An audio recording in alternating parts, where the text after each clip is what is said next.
This vehicle almost came up onto a motorcycle and almost took out that motorcyclist. Fortunately, that driver was able to steer out of the way moments before this car came up right behind him. So this is coming up on vehicles rather quickly. We're east on the 10 freeway. We just passed the Indian Hill exit. CHP closely behind right now.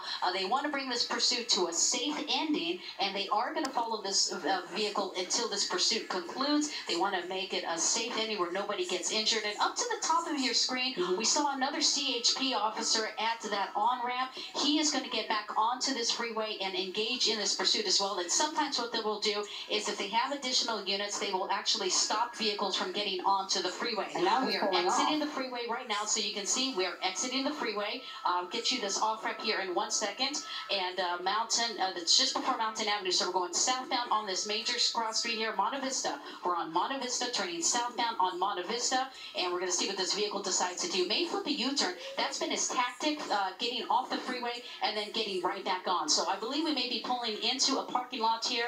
This may be a great opportunity for them to bring this pursuit to an end. Hopefully they can get this vehicle stopped. And do you see any units ahead of the pursuit? So we did see 2 units next to him, and he is getting back on here. It looks like he's going to get back on. As you were saying, that's been sort of his modus operandi throughout this entire pursuit. Do you see any CHP vehicles ahead of this, or just those 2 that were following him to begin with?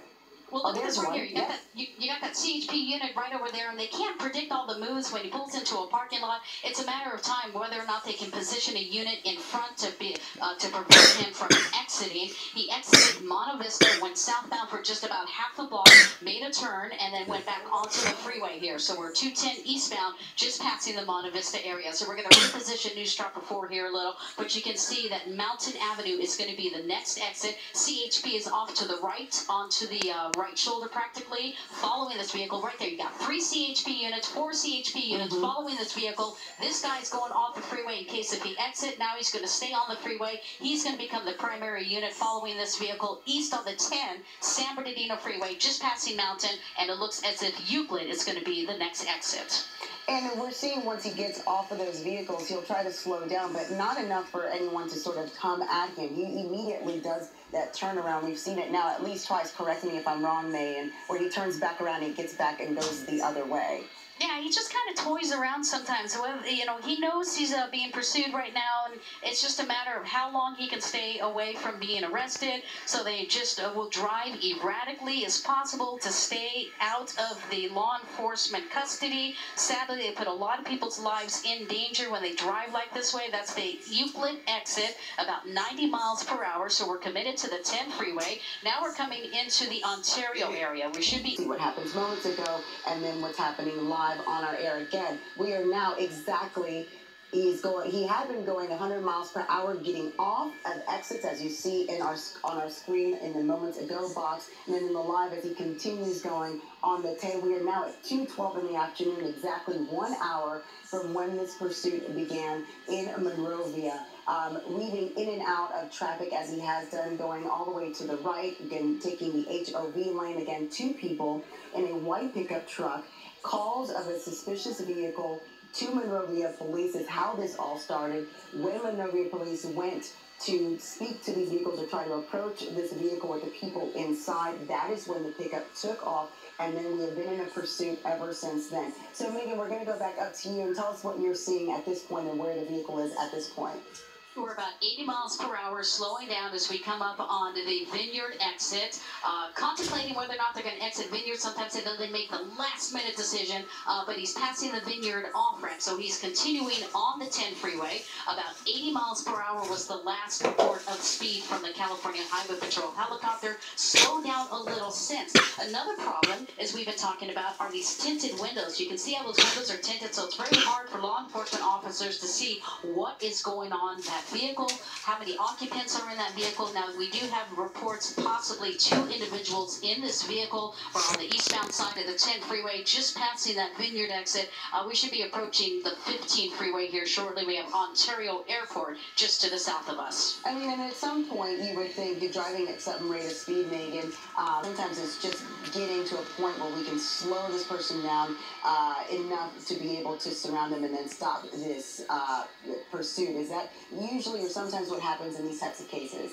Well, they try to do that right now. We're exiting Archibald off the 10 freeway, and it's hard to predict where that person is going. They want to try to deploy a spike strip or something of that nature. Now, when we're on surface streets, it's a little easier to perform a pit maneuver. We're heading in the direction of Ontario Airport. We exited. Really, we might be doing the same thing here again.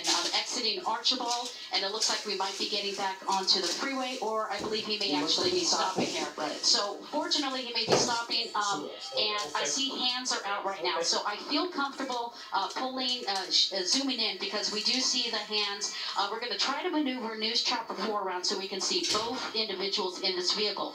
But as of right now, it appears they've given up. They've exited off the Archibald exit. Let's go ahead and reposition News Chopper so we can see the front of the vehicle, so we can see both individuals. Let me show you what's happening right now. CHP has this vehicle surrounded. You can see they're summoning for both the driver and the passenger to step outside. I'm not sure which one they're going to summon out first, but both individuals, fortunately for once, they made a good decision. They decided to pull over safely off the freeway. Hands are out, and it appears they may be complying with officers at this time. And as we're looking at this again, we want to tell our viewers about an hour, a little bit over an hour after this pursuit began, you see them trying to get out their vehicle. We can't hear what's being asked of them right now, but hands up in the air, hands out of the window, and it looks like they're surrendering. Megan, what street are we on exactly here?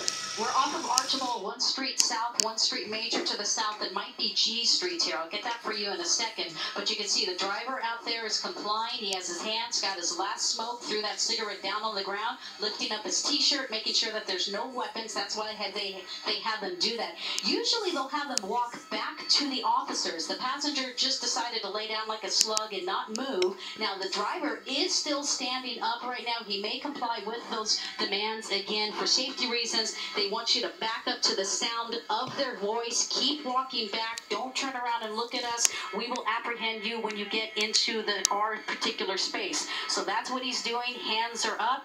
They have him pull his T-shirt up so they make sure that there's no visible weapons. So he does not appear to be a threat right now. We have a couple of officers who are monitoring this driver. They're going to put this driver in custody, but there are other officers who still have their guns on the passenger who is laying on the ground. He seems to be complying. Next step, they may have him get down on his knees, or they may have him back up all the way. I'm going to pull out a little so you can see the full scene. We have the canine dog right there down below. If this guy decides to do anything or run, they may send the dog after him, but I don't think he's going to make a decision like that. He's backing up to that CHP officer, and they're going to put this subject in handcuffs, and this person is in custody. One person in custody. Now the second person who decided to lay down, most likely they're going to have him get back up and walk toward officers. Otherwise, they look at that as some type of threat. They don't want to approach the vehicle because they don't know if anybody else is inside this car. All right.